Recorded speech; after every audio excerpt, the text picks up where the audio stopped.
Okay,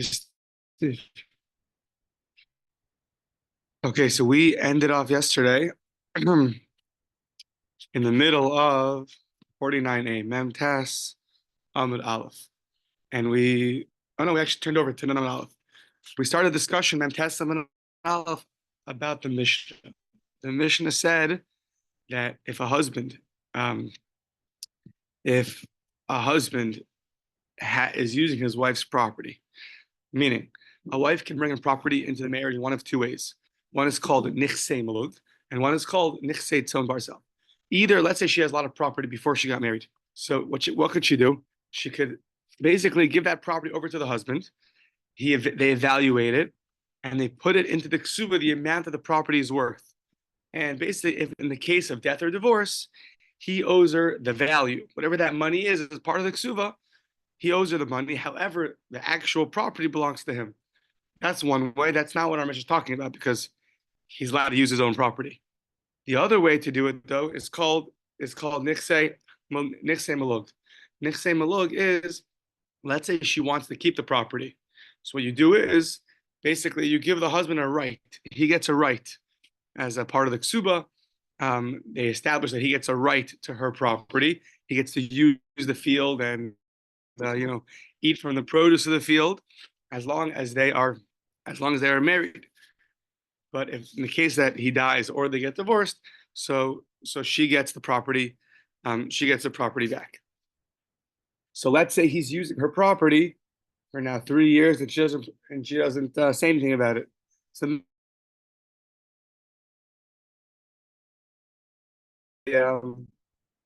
establish ownership because a woman's not going to want to start screaming at her husband, and therefore it's not a proof that it belongs to him. So then we said, he I don't want any more fruits from your field. And in that event, now that he's been there for 3 years and she didn't say anything, maybe you would have thought that it would be valid. And the Gemara said, no, even in that case, it's not valid. Hold on.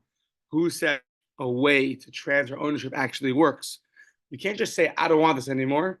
Certain ways how you write for your right to the produce of her field, it has to be written in a proper legal way. So that the Gemara ended up saying, you're right. We're talking about a case where he never actually had it yet. They were in the first stage of marriage called Erisin, called Kiddushin, and they haven't had Nisun. They haven't lived together yet in the second step. So in that first step, he doesn't actually have a right to her property yet, but he will get a right to it. Oh, if he will get a right to it, then you are allowed to write that I don't want this property to come to me. So meaning you don't have it yet, but you're saying that when the time comes that it should come to me, so I don't want it. And then that's where we ended off. And that was like the statement of Rav Kahana, turning on to Mem Tesam Beis 49b. Rav Kahana said when it comes to Anachal Habal Adam Makom Acher, Adam Masna Leo Shlo Yoshena, Ukid the Rava. Damarava Kol Omer EFC Betachanas Achamim Kigonzo.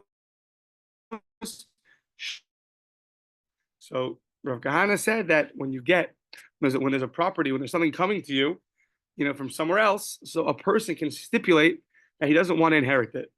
What's that kind of case? That case is like Rava. Rava said that anybody who says there's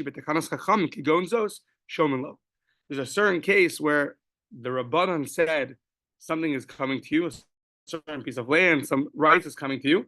If you say you don't want, thank you, Chachamim, for doing me favors, I don't want your favors. Okay, if you don't want the favors, we're not going to give you favors. So what's that case? My kigonzos, that's kidiravuna. Amrav Damar Ravuna. Sorry, kigonzos kidiravuna marav. Damar Ravuna marav. Yechola isha, a woman is able.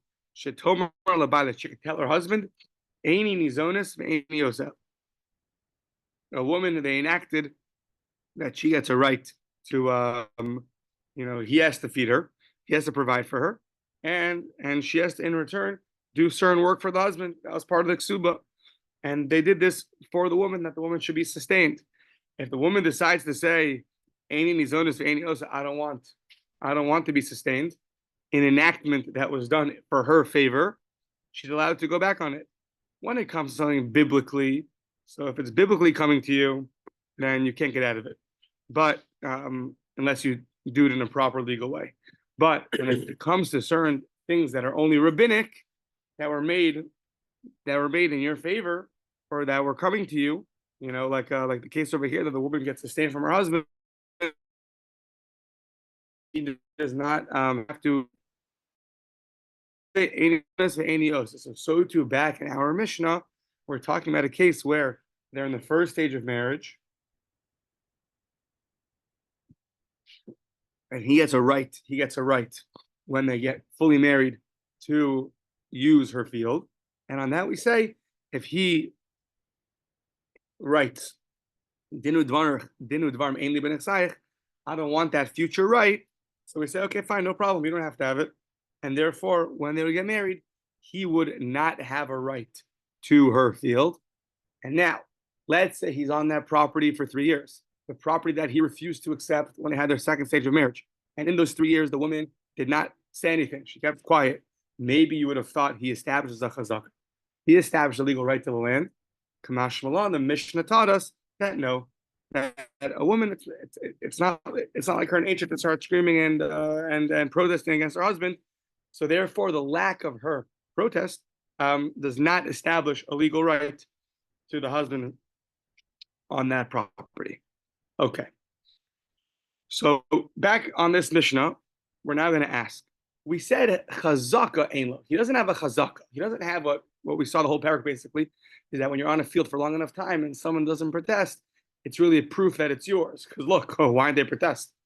However, let's say you bring real witnesses. But let's say haraya yesh. He has real witnesses that this actually belongs to him. So this is going to be a bigger novelty. If he has witnesses that there were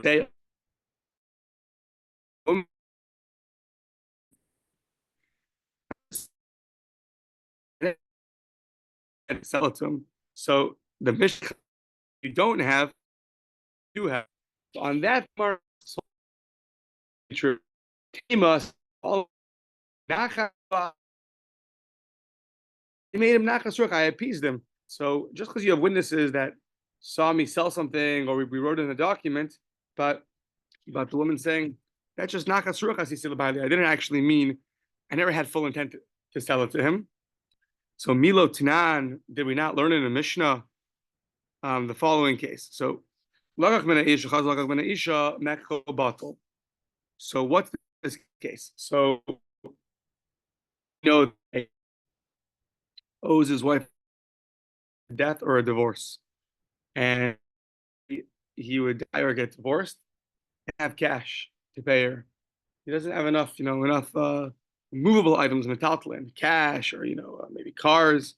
All he has like a lot of houses, a lot of lands, a lot of property. So what happens is she has a lien on that property. So now someone goes that are for this woman. So now what happens? So as long as they remain married, the new owner of these fields is able to use the field for as long as he wants. But in the event of a death or a divorce, she had an original lien on those fields.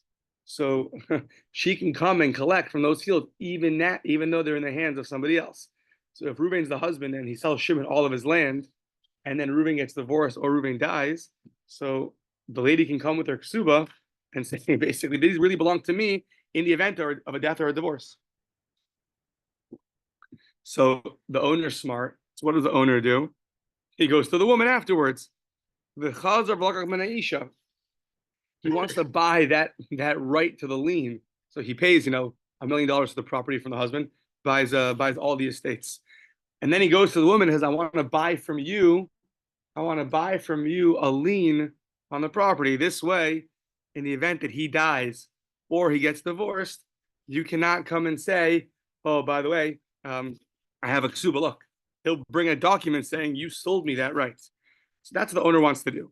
Now, the Mishnah tells us that sale is not good. Why is it not good? Because the woman, such a sale that a woman selling this right to the else, she's only doing it for the nachas ruach of her husband, because he wanted to sell all his fields to someone else, and he wants it to be a good sale. So if he wants it to be a good sale, she doesn't want to get in the way, and whatever the husband wants, she's happy to do. So since it's nachas ruach asisi lebayli, we see from the Mishnah that such a concept exists, and therefore hachanami say also in our Mishnah, tema nachas ruach asisi lebayli. And therefore, our Mishnah, even if you bring witnesses that the land was sold, this nichse malug, the right that the husband has for the woman's property, even if he brings a proof that it was sold to him, that the whole field was sold to him, but the woman could always say, "Nachas ruach," I just sold it to appease the husband. I didn't really mean to sell it to him. And look, we found in a Mishnah that logic actually exists. That even though when you sell something in 99% of the cases, once a sale is done, it's done, because there's no reason to assume you didn't sell something without proper intent. Your witnesses, you run up a whole document. In this case, though, by a woman, when talking about selling things to her husband, there we could say she never had original intent. It's just interesting that yesterday we saw that you really can't go back. Already put it in a document, you can't necessarily go back on that. But I guess in this case, there's more of a reason to assume that she never had original intent. So okay, so she's not going back on her word. Just that original intent was never really sold with full intent, I guess you have to say. Okay, so that's our question. Why does our Mishnah say that the husband doesn't have a chazaka? But if he had a proof that she sold him the land, then it would be a valid sale. Any sale she does with this kind of property, she could always claim, yeah, I didn't really mean to sell it to him. I just wanted to make him happy. So that's our question. So now let's get an answer. So not so fast. This Mishnah that said, if the guy goes and buys all the land from the husband, and then goes and buys the right to the land from the wife, what case is that talking about? So right now we thought it's talking about all of the fields, but says the Gemara now, not so fast. We had the following statement of Rabbi Bar Huna about this Mishnah, that the Mishnah was coming to tell you, maybe the Mishnah is talking about three specific fields. These three fields are going to be three fields where she has more, she's relying on those fields much more to collect from in the case of death or divorce.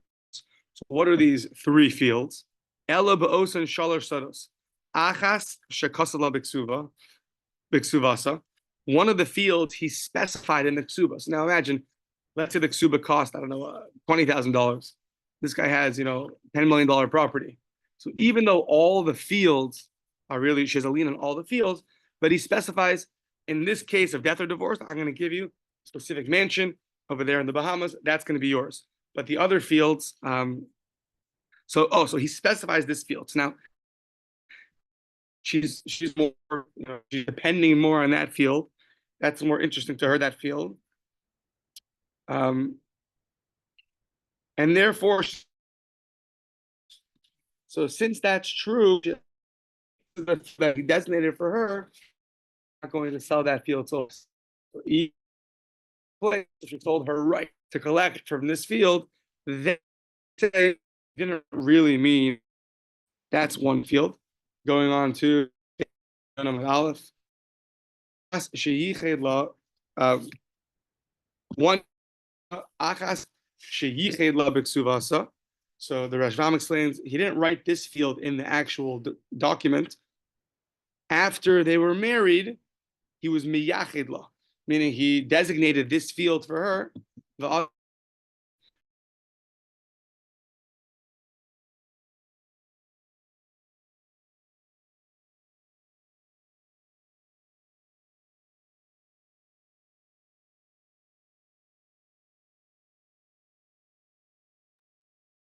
I've lost the rabbi.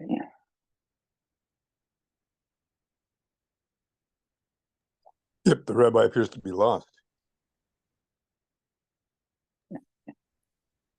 I was having audio problems from the beginning. Were you guys having problems?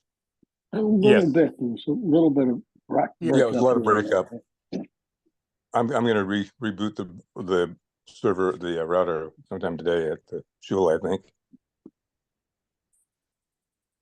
It was coming through on a woman's name. It wasn't the rabbi's name. So I don't know who we logged on as. Oh, right. Yeah, I noticed it said family or something. Yeah. There's nothing Family. worse Here than a he rabbi. comes. Here it There's nothing worse comes. than a rabbi who cross dresses. Here he comes.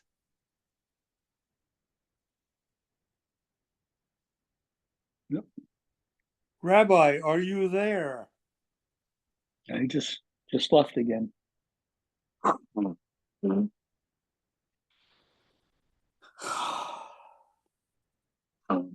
Excuse me.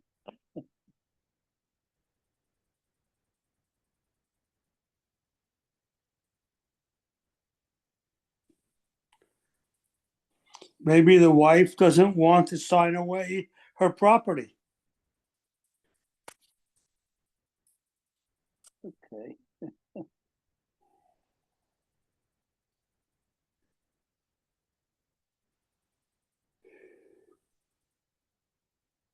Where are we at?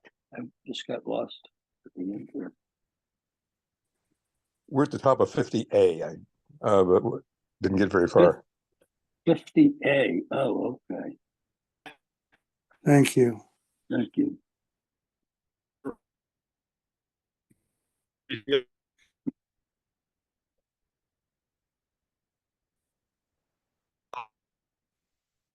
Yeah.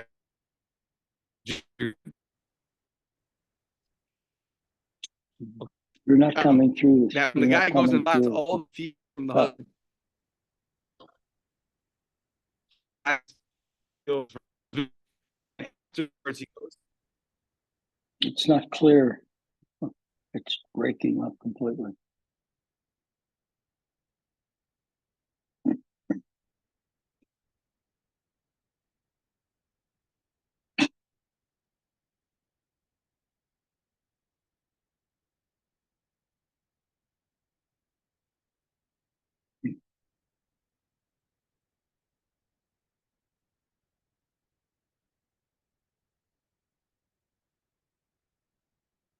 Let's try this. Jules, you can hear me? Good morning again. Good morning again. Okay. I can hear you. Yeah. Okay, great. I can hear you too. Oh, that's great. No. Much better. Okay, so these are the three fields that a woman has. She's much more relying on these three fields as opposed to all the fields in the ksuba. These three are unique either because he specified it in the ksuba, he specified it after the ksuba, or it's her ancestral field that she brought into the marriage. And this is the field that she brought in as nichsei tzon barzel, which means that the husband, really it's the husband's field. They evaluated the amount of it and they put that amount into the ksuba. So this field she brought into the marriage, it's really the husband's. Now basically that's the field that the husband says you can collect from, your old family field you can collect from in the case of death or divorce. So now our Mishnah that said, not our Mishnah, the other Mishnah that was brought that said, if Shimon goes to Reuven, the husband, and buys all of his property, right? So as long as Reuven's alive and married, Shimon can use that property and use the fruits of that property. However, in the event that Reuven dies, now Shimon's going to be stuck because the lady can come and collect from these fields that Shimon owns. So Shimon goes to the lady and he said, Miss Lady, so I want to buy from you the right to collect to the property. So to that, the lady says, yeah, no problem. But we say, hold on. If you're selling the right to any one of these three fields, so then she didn't really mean to sell it. It was just nachas ruach. I was just trying to make my husband happy and appease him. So that's where we say that this idea that she doesn't really mean to sell it. However, maybe in a regular case, that's not these three special fields. So then, who says you say such a thing that she wants to appease her husband? But that the Gemara says, hold on, back up. So our Mishnah told us that it only applies in these three cases. And what's it coming to exclude? So What are you coming to be memait? What are you coming to exclude? Only these three, as opposed to what? Well, what's the option? As opposed to a regular ksuba where he never specified anything. He just owns a lot of property, and all that property is has a lien on it that a woman can collect from. So, Ilema, if you want to tell me that it's coming to exclude shar nechasim, which means that when a husband gets married, he puts in the ksuba, he owes her this amount of money in the case of death or divorce. And if he cannot pay that money, all of his fields are now open to collect from. She has a lien on all of the fields. And if she comes and says, give me my $20,000, he said, my bank account's empty. She goes, okay, I'm taking your house. I'm taking your other house. I'm taking the third house. And then she can have a right to go and collect from his property. What if she sells the right to collect from that property? So maybe that's where the Mishnah is saying that sale would be a valid sale. Only in the case of these three fields would it be an invalid sale. Says the Gemara, but that doesn't make so much sense. Why? Because kol shkein dehabila eva, the amar la einayik nasata begerishin uvemisa. The husband's like watching this happen over here. She's selling her right to all the fields that I potentially own her. I potentially will owe her in the case of death or divorce. So what the husband is watching is the woman preparing to get divorced or for her husband to die. Right? Because why is she going and selling her right to everything? If she never thought this would ever happen, so then we'll never get to a situation where the owner, the one who bought the right from her, is going to use this right. You only use the right of the woman to collect if the husband dies or divorces you. So the husband's watching a woman sell a right to collect her ksuba. So that's going to cause ava. That's going to cause animosity and friction and tension at home. So, of course, if a woman would ever sell that, that's not a good sale, because she would never want to cause any friction at home. Just if the husband went and sold it, and then she wants to make it happy, she'll say she sold her right too. But of course, she would never actually sell her right, because that would not make the husband happy. That means that his wife is preparing for a death or divorce. So these three fields can't come to exclude the rest of the property in a regular marriage, because then we would never invalidate a sale based off this idea that she didn't really want to sell it. So nichse malug, once again, there are two ways that when a woman enters a marriage, she brings in property into the marriage. Either she gives over the actual property to the husband, and they say, okay, she's bringing in her car or her house, it's worth $1 million, so he gets to keep it, but that money goes into the ksuba, and he owes her that money at the end. No matter if the property went up, went down, that it's his, and he owes that amount to her. The other way she can bring in property, let's say she wants his property to stay in her side of the family. She doesn't want to give it over to him. The specials are going back 10 generations. What does she do? It's something called nichse malug. Malug means the pluck, like to pluck feathers. So the husband can pluck at the field, meaning she gives the right to the husband that as long as we're married, you can use the field. You can grow the apples. You can grow blueberries on it. However, the actual field belongs to me, and no matter how much it's worth at the end of the marriage, she's going to get that field back. So says the Gemara, maybe that's the case where if a woman were to sell her nichse malug, so that sale would be a good sale. Only when you have either three fields, these three special fields, we say it's not good, because that's what she's hoping to collect from, and she would never actually sell that. Or a regular case of the husband's regular fields, she also wouldn't actually mean to sell the rights to that, because that's like preparing for death or divorce. But nichse malug, which belongs to her, so now if the husband goes and sells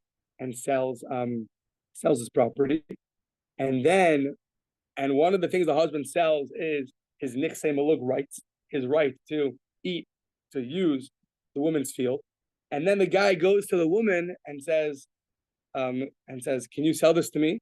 And she sells him her nichse malug, so then that's going to be, that would be valid.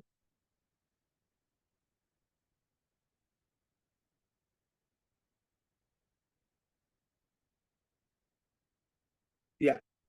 So, right. So the Rashbam explains, like we just said, that if a guy goes and buys this, next time a look from the husband, and goes back to the wife and buys it from her, that would be a good sale. Why? So he explains the cave the shalahin, this nixon look, the property is hers.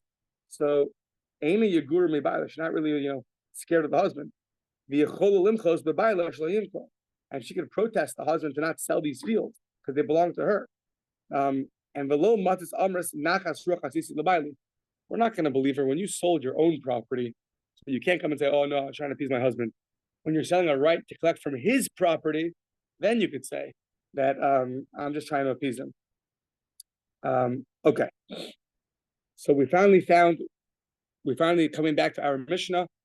The Mishnah once again said that if you have a proof that if the husband has a proof that the woman sold him property, nixay malug. So if you have a proof, then that's fine. And this idea of it's not really a valid sale is not going to apply because that only applies in two cases. Either the 3 specific fields that she's banking on to get when he dies or divorces her. There she can say it was an invalid sale. Or the other case is where, in a regular case, where he has his own property that she has a lien on. In that case, also, if she would ever sell the rights to collect from that property, we say she doesn't really mean it. However, in a regular case of nixay malug, her ancestral field that she brings into the property, that still belongs to her, just the husband has a right to use it. So in that case, that's the case of our Mishnah, that a husband, if he has a proof that she sold it to him, then it's going to be valid. If he doesn't have a proof, he only has a chazaka, then that's going to be invalid. Okay. And that would go back to her anyway. Correct. Yeah, the nixay malug. Correct. I mean, yeah, after the divorce, but also with Yovel too, right? Oh, with Yovel, what would happen in Yovel? Good question. I don't know if that was written into a document. Yovel is usually by regular loan. Loans go back. But this is like she sold him, almost like she sold him the rights to the field. And he has full rights to use the field. The right continue back to I think so, as long as they're married. They continue. So they're not, right? Oh, so they're not married. I'm sorry. Maybe I misspelled it. Maybe I misspelled the in a marriage. She could sell her own rights right. to some other guy. Yeah. Even if they are married, right? Even if they are married. Because it's her property, right? So right now we're assuming yes. Very good. The next line of the Gemara says, very good. The next line of the Gemara says, hold on, not so fast. Ha'amar Meimar said the following statement. Ish v'isha, a husband. Here it sounds right now we're saying a husband and a wife. Shemachru b'nichsei malug, lo asu v'lo klum. Sounds like he's talking about our case where a husband goes and sells his right to the field, and then a woman also goes and sells this nichsei malug, this right to the field. So a Meimar said that they did nothing. They did nothing. Now, why would it not be a valid sale? Because for the logic that we said, that a woman would never, since she has this nachas ruach, she's trying to appease her husband. So, one second. Yeah, since she's going to appease her husband, she would never sell, his rights to a field, even though it belongs to her. She still wouldn't do that. It wouldn't be a valid sale.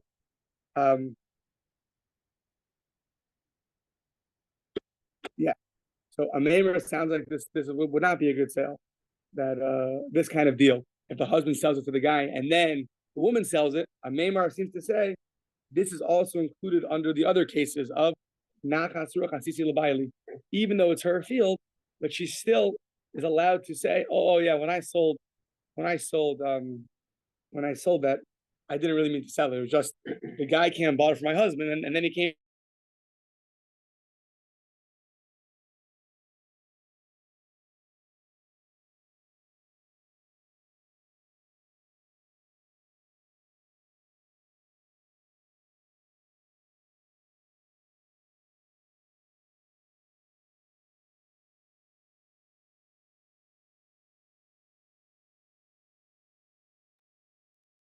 Hello, I just lost the rabbi again.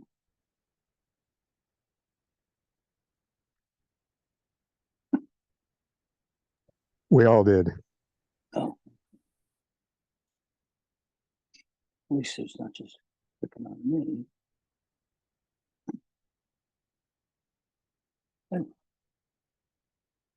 Oh, now we left.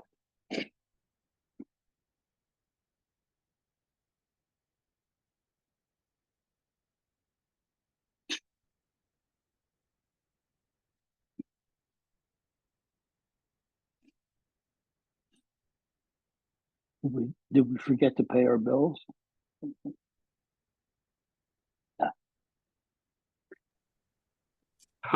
Well, as I said, I think it's time to reboot the router. Yeah, I don't know. This is on my phone. It's not working. Not even the computer. So it's our. Let's say the husband would sell this his rights to the next to her property, and then he would die. And then he would die, and then the woman would come and she would collect her property and all the fruits from this point forward. So in that case, what happens? She can come and now get the field back. Or inami, zavna ihi umesa. Let's say she would sell it and then die. Asa ihu umapik kritikanta derabanan ukid Rabbi Yossi bar Chanina. So basically, what did Amemar say? Amemar said, if a husband were to sell nichsei malog, so that's good until he dies or gets divorced. Once that happens, a woman is going to go and collect back her field and the rights to use the field. So the sale wasn't valid forever; it was valid until she had her rights back. Furthermore, let's say a woman sold her rights or sold the field, her property to somebody else. Even that won't be valid after she dies. Now, why not? This is her field; she can sell to whoever she wants. So that we have at the Kana de Rabbanan. The Kana de Rabbanan says the following: Rabbi Yossi bar Chanina, Amar Rabbi Yossi bar Chanina, be'usha. Usha was a city, and in the city they made the following enactment: Ha'isha shemachra b'nichsei malog. A woman goes; she has this field, this ancestral field that she brought in from the family for many years already. She sells shemachra b'nichsei malog, and then she dies. And remember, she could sell; it's her field. She could sell to whoever she wants. So if the husband comes and says, "Give me back the field," we can send the husband flying because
I want to remind everybody that we did not have working Wi-Fi on the 10th of Av when the temple was destroyed.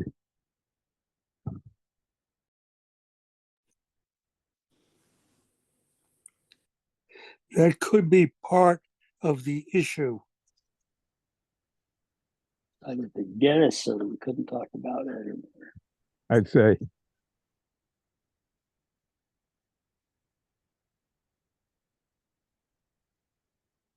All right. Goodbye, all. You're giving up? I'm giving up. There's only Well, 5 heck. I'm just minutes going to to go. sit quietly. I'll just keep with my earbuds in while I walk to shul, okay? That, Have a okay, nice, that's have a nice walk. Because I don't think I'm allowed to have music yet anyway. Well, this certainly isn't music. The sound of silence. Maybe I will see the two of you this evening for the Mishnah. You never know. There you go. This evening for the Mishnah. Mishnah Yomi. Oh, Mishnah. Oh, you're doing Mishnah Yomi. Okay. Isn't everybody? No. Oh, No, I'm just limiting myself to Daf, but that's admirable that you're doing it. Yashka. have a nice walk, Charles. Okay, everybody make it a great day. Okay. Thank you. Bye-bye. Thank you, Good day. everybody. I'm having a great Bye. walk, and summer's all over with, so it's great. Yeah. Let's hope not. Let's put it away too fast. Yeah. Okay, bye-bye.